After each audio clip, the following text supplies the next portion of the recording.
young people are the greatest assets available to the survival of any community. Young men in Newark are really eager for an opportunity to debunk some of the negative stereotypes and recreate an image of themselves that is of strength, of success, of being capable. And it's one of the reasons why these types of programs are so important, because it provides them with the vehicles and on-ramps to do those things.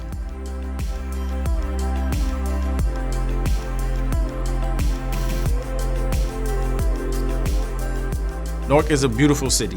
We pride ourselves on being a city that's gritty, that's resilient, because we have some deep roots and a rich history. Newark is an industrial town. It has been a city of immigrants because of the port. About 300,000 residents in the city, and right now, mostly Black and Latino. The odds being a Black boy in this community are very difficult. All of the trappings of what happens in the street life in this community pulls young people in different directions. We know that people that are most likely to grow up in households where people that have become victims of violence perpetrate violence themselves. Watch out, America, here comes Newark. You know, when I became mayor, President Obama had organized My Brother's Keeper. I thought that was a brilliant and beautiful idea. I wanted to be a part of it. I jumped on it very early. My Brother's Keeper is a part of the larger ecosystem of all of the organizations that are working together collectively to reduce violence and crime in our city. Opportunity Youth Network is an ideal place for it because they deal with kids who've been disengaged from school and disengaged from work. The partnership with MBK has helped the work of the Opportunity Youth Network to think about the advocacy and policy issues, and using the MBK brand to kind of really focus that work towards not just programs, but actually what are we learning at the program level that's allowing us to move systems. And so what that looks like is finding opportunities in our community to position boys and young men of color to contribute to conversations that impact them, whether that be in public safety, education, health and wellness, workforce development. A wide variety of community stakeholders came together and said, we need to get a handle on what's happening in our city.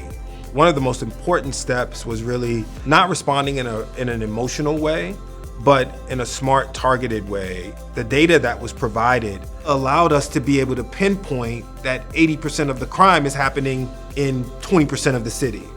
It allowed the mayor to then target his resources in a way that were very specific. Those steps included tapping community residents as resources in solving the public safety challenge in this city. It is no longer just the responsibility of the police in our city. It is all of our responsibility to make sure that we are safe. Our theory of change is if we're able to service people on the front end, specifically victims, we prevent them from becoming perpetrators of crime.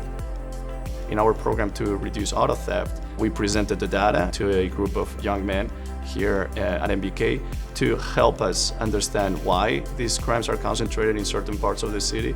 We take data from the Newark Public Safety Collaborative and we analyze auto theft and violence that goes on in our community. With that data, we try to come up with solutions so we can help solve all the things that go on with crime in our community. Because of the work of this public safety ecosystem, we've seen a 55% reduction in homicides and a 35% reduction in shooting victims. When I think about where we are today, I know that we have not reached the promised land. We are not where we want to be, but we are so far from where we used to be. And so this recognition from the Obama Foundation makes me say we have something to celebrate, but we also have some things to still be hungry for, to desire, and to tunnel at. My hope for myself and other young men like me in the city is just to understand that they matter. Just know that somebody's gonna hear that story.